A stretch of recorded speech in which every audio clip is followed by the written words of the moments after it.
what are the uses of an endoscopy? Upper gastrointestinal endoscopy. See, what is this upper gastrointestinal endoscopy?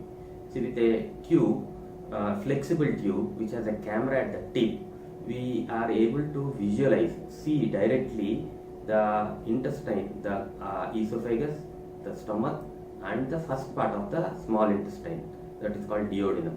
So there are multiple uses when we do this endoscopy, upper GI endoscopy, because many people will have different type of upper abdominal symptoms, and early diagnosis of these symptoms can happen by doing an endoscopy in early stages.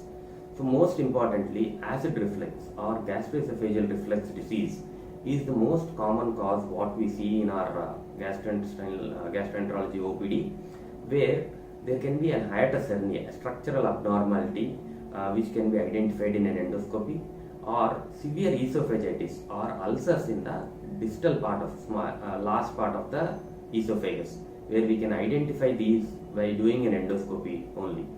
So these can be identified and treated in time. And other causes are like if there is ulcer in the stomach, or erosions in the stomach, or there is a bacteria called Helicobacter pylori which infects our stomach, stays in the stomach and causes gastric ulcers or gastric carcinoma over a period of time. If we can diagnose these things early, most of the time we can diagnose this by doing an endoscopy in an early stage, and we can treat them and cure them completely and avoid all the further complications like gastric ulcer or gastric carcinoma or gastric malignancy.